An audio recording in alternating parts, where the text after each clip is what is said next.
Hello everyone and welcome back. In today's video we're going to address a topic that's a little more near and dear to my heart, and that is performance-based anxiety. We're going to talk about what it is, we're going to talk about how it can hurt us, and we also can talk about ways we can cope with it and even sometimes use a little bit of it to increase our performance. So let's jump over and start talking about this important aspect of competitive play as well as overall life. The jitters are also known as performance-based anxiety. Before we get started, I just want to go over a quick disclaimer that the information that we discuss in this video is for self-help purposes only and meant to only assist you in reflecting on maybe things that are impacting you, and maybe you can take some of the skills and things we talk about to apply them and consult with your specific mental health and or physician providers to see if these skills or techniques be helpful for you. Also, we're going to be talking a lot about anxiety, so if that's something that actually can raise your anxiety a little bit, just know that that's a topic we'll be discussing for the rest of this video. So, what is anxiety? Fundamentally, anxiety is just our body way of responding to danger or perceived danger, right? And so what our body does when it reacts to that is it sends adrenaline rushing through our body. Right? And what does that do? That kind of heightens our senses. It prepares our body to either fight, flight, or freeze.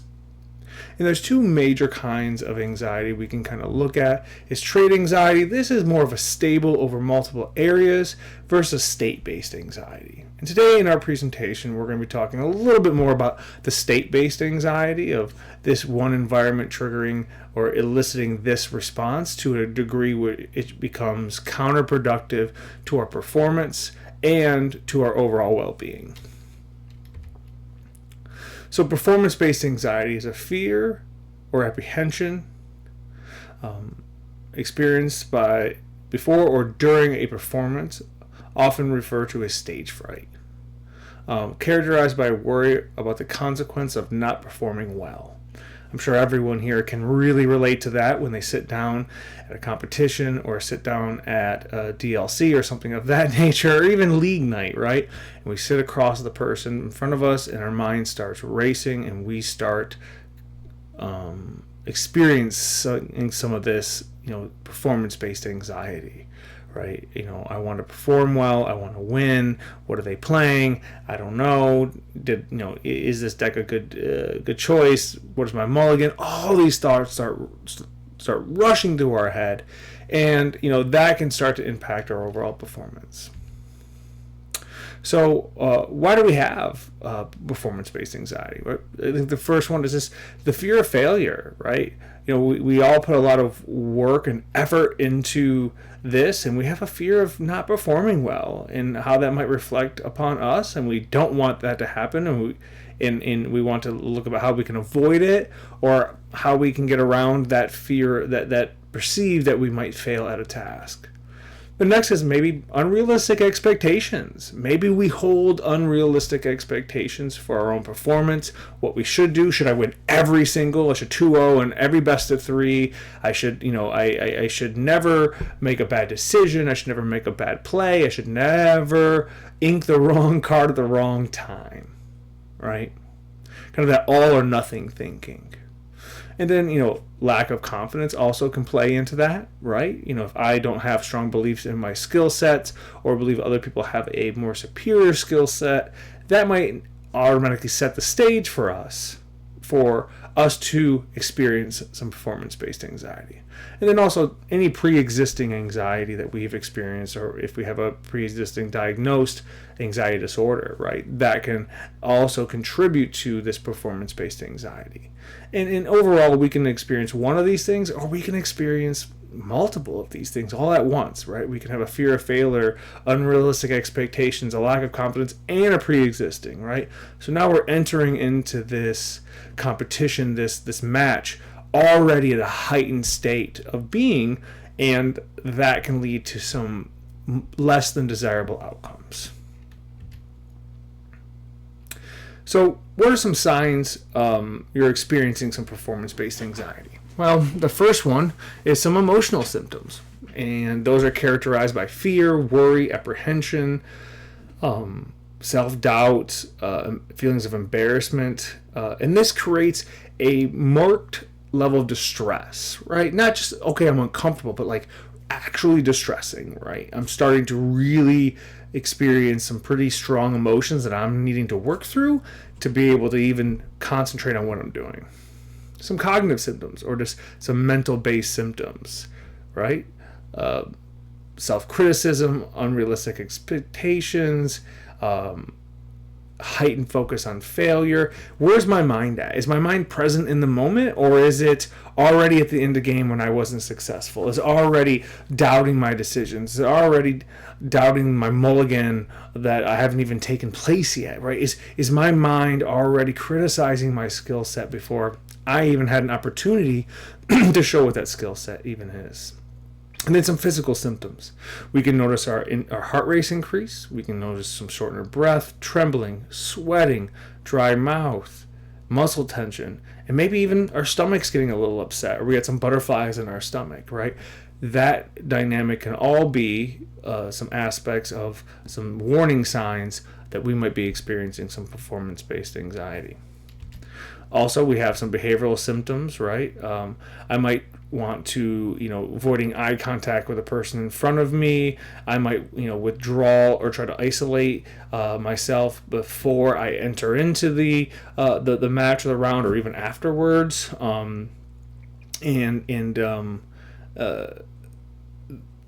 That all can lead to us, behaviorally maybe dropping our cards or misshuffling or doing any of these things that we can do. Half my cards now are one facing one direction, the other half are facing another, and it's all starting to unravel, right? And then, again, there can be some interpersonal dynamics of isolation, maybe irritability, and some distance in social relationships because we're feeling overwhelmed. And maybe that even comes across when you're sitting across from someone and they're trying to be friendly and engage with you, and you're just like, I'm not going to talk. and that could also be a sign that you're experiencing this. And that's not to say, like, if you experience one of those aspects that then you're 100% experiencing this, but if you're noticing a few different things pop up and you're noticing that's starting to impair your performance, maybe that's something to pay attention to. So let's talk about some ineffective ways that we cope. So now we started noticing, okay, I'm experiencing some of these symptoms, I'm seeing some of these signs, and it's distressing. And how do I cope with that? Here are some common ways in which people cope with these in ineffective ways. First is alcohol or drugs, right? Whether that be consuming alcohol or any kind of other illicit substance before, during, or after competition to calm those nerves. I'm not here to judge anyone in what they engage in, but where I'm coming from is simply for this: is if I become dependent on that substance to perform this activity, now I'm building up more layers of anxiety, right? Because once if I forget that substance or don't have time to utilize it, or I'm in an environment where I can't utilize it, so now I'm not only anxious that I don't have the thing that I need, that I feel like I need to make me feel calmer, also I have to deal with the fact that I now have that same performance-based anxiety there. So now there's two layers of added on to each other, instead of maybe dealing with the root cause of that, right? Anger or lashing out, right? It's really easy to get frustrated in these moments because we're experiencing a high level of emotion. I talk about a 0 to 10 ratio, and 0 being kind of this level of functioning that is calm and collected, and 10 being completely overwhelmed. And the closer we get to that 10, the more likely we're going to be experiencing maybe lashing out or anger, right? So lashing out and anger can be some negative coping strategies. Why? Because it doesn't actually lead to the root of us managing our own emotions. We're lashing out with our emotions towards other people. Avoidance, right? So that could be avoiding competition, avoiding engagement, avoiding just playing it all in general. If I experience high enough levels of anxiety, I can want to not even play in the game that I love. And then last is this negative self and negative self-talk, because that negative self-talk is huge, right? I beat myself up. I'm constantly negative self-evaluating. I'm engaging in very destructive thoughts. of sadness, anger, frustration towards myself, other people. And those negative thought patterns have a direct relationship with our behaviors and our emotions, right? And that's important for us to be able to be aware of, so we can cut that off if that starts to get to a place where that's negatively impacting our community, negatively impacting our relationships with others, and negatively impacting our performance of the game. So what are some effective ways to cope with anxiety and performance-based anxiety? Right, deep breathing exercises, something we're going to talk about here a little bit later, maybe walk through. Next is visualization, right? That can be visualizing myself before my match, sitting down, shuffling my deck, engaging in that preparatory card game, kind of card etiquette, right? Offering a cut, the dice roll, looking at my hand, and maybe in sometimes visualizing the positive, kind of a okay and a negative outcome. Why? So then my body is ready to engage in that kind of activity, and maybe hopefully that can help us bring it at a calmer level, right? Progressive muscle relaxation is amazing. Why? Because when our body is physiologically relaxed, when our muscles feel relaxed, we feel relaxed. And when we feel relaxed, we enter into states of relaxation. I don't know if any of you have ever experienced this, but if you ever got a massage by a professional or someone you love, right, what happens afterwards? You relax, you might be tired, like, oh, my brain feels more relaxed. Exactly. So progressive muscle relaxation can be a way for us to kind of go from kind of our toes upward to relax our muscles individually, and maybe in a different video we can go over some of these other skills, but in this one we're going to focus more on the deep breathing strategies. The next one is positive self-talk, right? There is some science behind kind of boasting ourselves up and being in the moment, and you got this, and that kind of really positive self-talk, and it's okay, and you can recover, and really trying to stay in that mindset of it's okay, we're going to move forward and be successful. Because that self-talk can elicit a calming effect on those negative thoughts, which can again reduce the negative emotional state. Pre-performance routines. I always tell people this is key. Stretching, going on a walk between your rounds or even before you go there. 15 minutes of really basic mild to moderate exercise releases, 15 at the minimum, can release serotonin, dopamine. Those are our brain feel-good drugs, which we can enter into the competition at a lower state of arousal or emotional state, which then can help buffer some of those, performance-based anxiety. So do your routine, whether that be, I know some people at my local league go get boba, and they do a few other things that can help them relax and enjoy and treat themselves before we hop into the games. Some people walk outside, some people, are on their phones, and some people are engaging in just, some social engagement, maybe some distraction. But again, use your pre-performance routine as a way to help calm the nerves before we engage in the competition, so we can be at the right state to perform at our peak. And then focus on progressive goals. Try to stay in the moment. Try to stay in the match we're currently in. Try to stay in the round we're currently in. We can't get caught up with if we lose one game and now, okay, I've lost this game, and then they're gonna beat me one more time. I'll be 0-2, and then I gotta go here, and so now we're building all this pressure, right? We gotta stay present in the moment, stay on these kind of progressive small goals we set, one match at a time, one turn at a time. And the more we can stay in that kind of place, right, of being focused on the game in front of us. What is my win condition? What is their win condition? What cards they might have? What cards do I currently have? What's the best play here, right? And not let that spiral down, down the rabbit hole. That is amazing if we can keep ourselves in that mental place. And then, again, mindfulness-based meditations can help that, whether that be a part of your pre-performance routine, whether that be your decompression routine after your match happens. But all of those can be super helpful strategies in dealing and managing in that kind of performance-based anxiety. And I plan on making a bunch of other videos kind of on more of these topics and kind of going over them in depth and and really engaging in how we perform those activities and how they can be helpful. So if you guys want right now, feel free to go down in the comments, put in what one of these you feel I can do a video next for you all that you feel like could be helpful for you, and I'm more than happy to make that next. So how does anxiety impact performance? So moderate levels of anxieties can help athletes, which you are, you're an athlete in a tabletop card game, can help athletes focus their attention and increase their motivation on performance.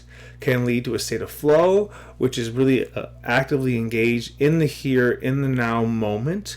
If you look through history and look at the big sporting events when stars hit the most home runs, athletes hit the most home runs, or scored baskets in basketball games, things of that nature, those people were tended to be in a state of flow. They were present in the here and now.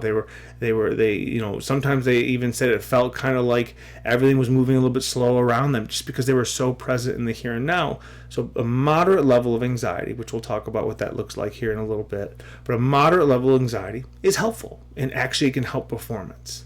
Excessive anxiety can lead to negative outcomes, such as decreased performance, impacting decision making and reducing enjoyment in the game we're playing.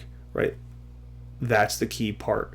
Is that if we find ourselves making early game negative decisions because our anxiety is so hard that negatively impacts the outcome, again, this is performance-based anxiety. This is what we need to work on, and this is how we can work on it to make great decisions, keep ourselves calm in those moments, and keep ourselves in that state we need to be to perform at our best. So finding your level, right? There's this famous researcher looked at the aspect, researchers looked at this aspect of states of arousal and what is the best state of arousal. So I know it might be harder to see this diagram on the bottom, but it talks about this low level of arousal, right? Kind of in the green. That means, we're not quite stimulated enough. That might be comparable to a state of like waking up and feeling groggy. There's not much stimulation there, but it's I'm starting to come up. And then the next level is kind of the optimal stress level, right? We need a certain level of stress to kind of get us there, and everyone is going to be a little bit different with this stress level, right? Some people are a little more sensitive to stress versus others. So this level is going to be really dictated on your personal comfort zone. I tell people you can use a 0 to 10 scale, right? And so if you look at the green part, that's going to be your 1 to 3, right?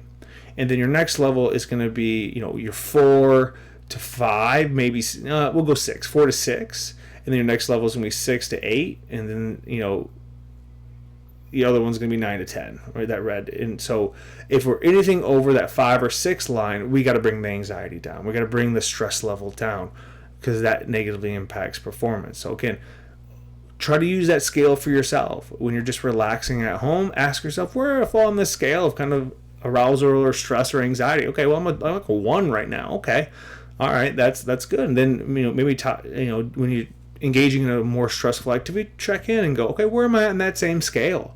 That can be a great opportunity for us to increase our insight into kind of our own body and our body sensations and our stress and anxiety levels. So then when we're in these higher stress situations, we go, oh, I'm an 8. And an 8 is 8 is almost it's basically kind of flirting with being in the red zone. And I need to bring it back down to the yellow zone, because the yellow zone is where I need to peak performance at. So I got to bring it down to that 4 or 5 mark, right? Where if I'm also in that 6, 7 mark, that might be tipping over into where it's starting to negatively impact my performance. So be aware, this isn't something you should reflect on while you're actively playing. This is something you should do every day, a couple times, to check in with yourself, to see where you're at, so we can check really on our performance and use it when we do have those higher levels. And again, you can do it on like your performance when you're engaging in other things, but I would tell you, don't try to utilize this skill set for the first time ever when you're in competition. You're not going to have any reference of what a 1 to 3 or 3 to 8 even looks like for you. And again, I like the numbers base, so then we have a way to kind of qualify it for ourselves, because again, everyone's body and everyone's experience of stress and anxiety is going to be a little different. So know your body, know you, and we can kind of keep it, make sure we're keeping it in that kind of yellow zone.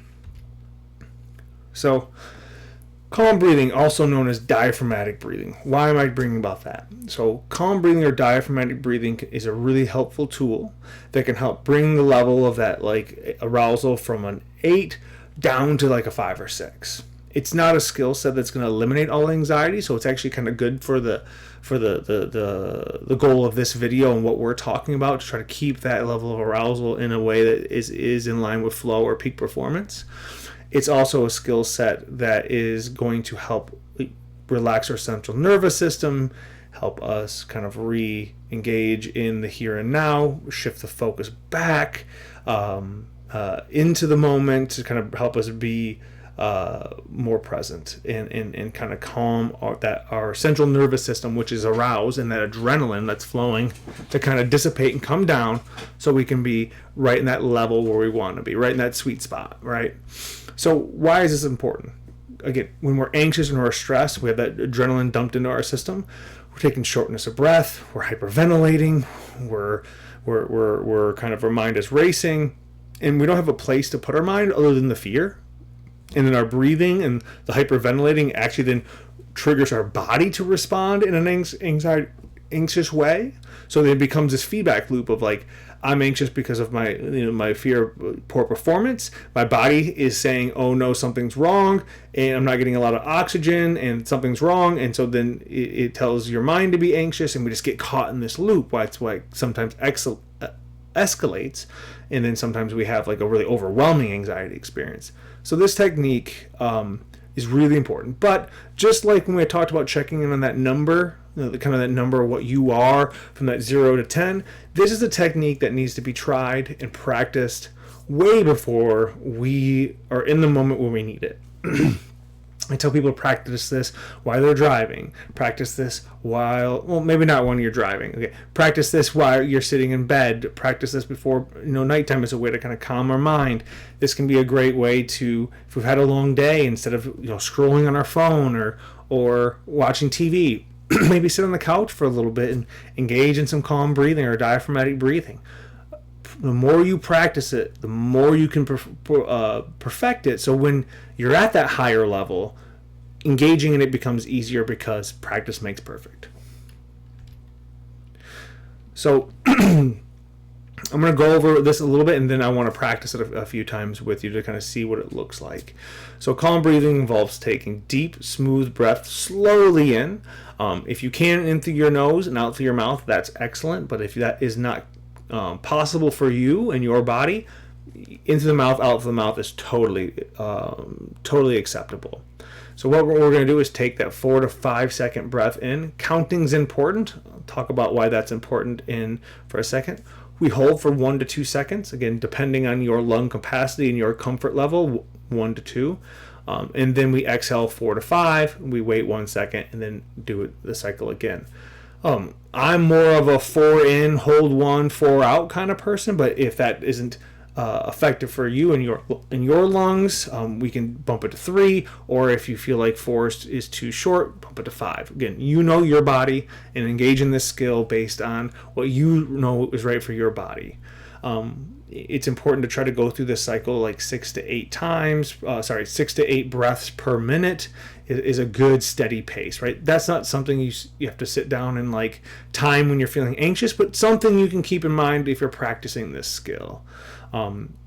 And if your mind goes back to the anxiety focus point, like you think about like kind of like a spotlight, if your mind goes back to that focus point of the anxiety, just bring it on back to the counting, right? And you'll know because you'll stop counting. That's one of the hallmarks of this. The thing that's causing our anxiety are the thoughts and the feelings. We don't have emotional attachment really to numbers a lot of the time, so bring it back to something that is not emotionally stimulating to us, is just counting, right?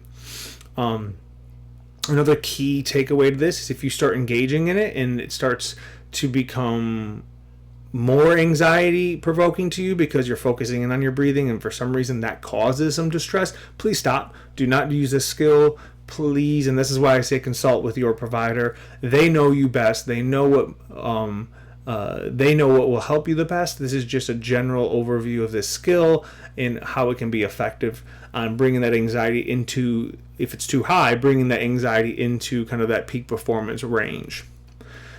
So again, know your body. Do not participate in this skill if you feel like it is going to make your anxiety increase. So how this just works, I'm going to demonstrate. I tend to like to put my hands kind of right here on that kind of diaphragm area where your ribs kind of touch. You don't have to necessarily do that, or sorry, your ribs kind of come together. You don't necessarily have to do that. That's not required. I like it so that I kind of can tell that I'm taking those deep breaths. But if you're in a public setting and you feel like that's uncomfortable, don't do it, right? Just focus more on the deepness of the breath and filling those lungs completely full.